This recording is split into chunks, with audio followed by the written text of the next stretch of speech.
AC fridge training centre में आपका हार्दिक स्वागत है। हमारे यहाँ लोग बेरोजगार लोगों को ट्रेनिंग दी जाती है, वो भी फ्री में मुफ्त में। 3 महीने में उनको बेहतरीन कारीगर मिस्त्री बना दिया जाता है।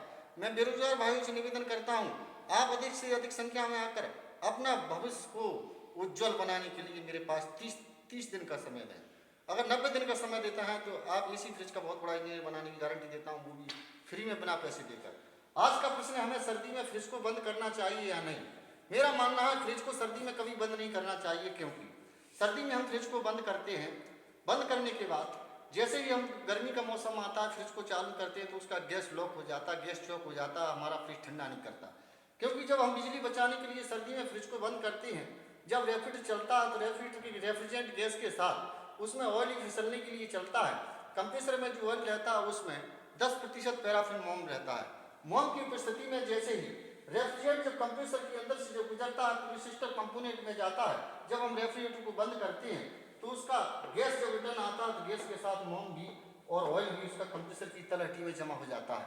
जब ऐसी कंडीशन में हम फ्रिज को बंद कर देते हैं तो फ्रिज में जहाँ जहाँ ऑयल गया सिस्टम में, क्योंकि बहुत पतले पतले इसमें कंपोनेंट है, जैसे कंडेंसर है, इसके अंदर फिल्टर है, फिल्टर के अंदर कैपरी है, जिसके अंदर का व्यास 0.031 mm व्यास की जो कैपरी रहती है, पतली सुराख वाली, इसके अंदर से जब रेफ्रिजरेंट जाता है तरल से जब बाष्पीकरण में जब बदलता है आइस बॉक्स में, यहाँ पर कुछ ऑयल भी जमा हो जाता है। ऐसी कंडीशन में हम फ्रिज को बंद कर देते हैं तो मोम यहाँ जमा हो जाता है।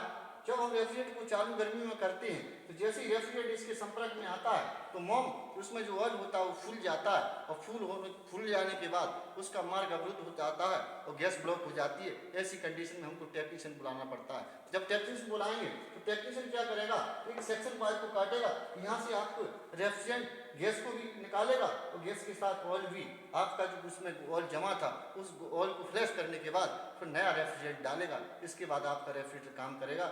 लेकिन रेफ्रिजरेटर काम करने के बाद भी आपकी जो बिजली खपत होती थी वो बिजली आपकी डबल खपत होगी, क्योंकि लोग जो टेक्नीशियन होते हैं वो सिर्फ प्रैक्टिकल से ही टेक्नीशियन इंजीनियर बन जाते हैं, लेकिन वास्तव में उनके पास थ्योरी नहीं होती। 10 पाउंड गैस डालते हैं, जबकि 5 डिग्री फ़ारेनहाइट पर 134 नंबर गैस जो आती है, जो रेफ्रिजरेटर ज्वलनशील है, जो CF2CH2F है, उसका 9.1 PSI होता है, यानी कि 9 पाउंड गैस डालना चाहिए, 9.1। वो 10 पाउंड गैस डाल देते हैं तो जैसी कंडीशन में जो रेफ्रिजरेंट डालेगा उसमें गैस जब चार्ज करेगा तो ऐसी कंडीशन में हमारा फ्रिज जो लाइट खाता था, बिजली खपत करता था, 180 मिनट में रेफ्रिजरेटर को अपना काम करने के बाद अंदर का आइस बॉक्स का टेम्परेचर -5 डिग्री सेल्सियस में आता, वो 5 डिग्री सेल्सियस में नहीं आ पाएगा। 180 मिनट की जगह आपका रेफ्रिजरेटर 300-400 मिनट चलेगा।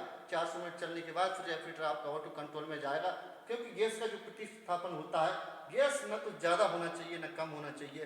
रेफ्रिजरेटर के अंदर गैस ही बिल्कुल सीमित मात्रा में होना चाहिए। जब हम रेफ्रिजरेटर को खोलते हैं तो बाहरी वातावरण की जो हवा उसके अंदर प्रवेश कर जाती है वैक्यूम करते समय, ऐसी सब कंडीशन में हमारा रेफ्रिजरेटर कम काम करता है। इसलिए मेरा एक विषय है कि आप हमेशा रेफ्रिजरेटर को सर्दी के मौसम में बंद न करें।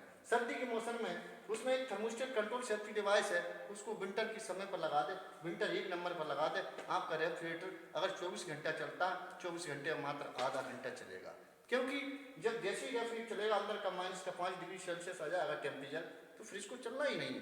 फ्रिज बिल्कुल चालू बना रहेगा, लेकिन आपकी जो सर्कुलेशन जो अंग कंपोनेंट है उसमें जैसे जो जाली पीछे रहती है वो हमेशा लोहे की रहती है। रेफ्रिजरेटर के अंदर रेफ्रिजरेटर कभी प्लास्टिक का नहीं बना होता, कहते हैं लेदर बॉडी है, लेदर बॉडी कभी नहीं होती। रेफ्रिजरेटर की बॉडी टिन और लीड जस्ती से बनी रहती है, और पीछे जो जाली रहती है वो हमेशा लोहे की रहती है, जिसको हम बंद करने से हवा के साथ वायु और नमी में जो आर्द्रता नमी होती है उससे हमारा जाल गल जाता है और जाल में डस्ट पैदा हो जाती है। इसलिए सर्दी में कभी रेफ्रिजरेटर को बंद न करें।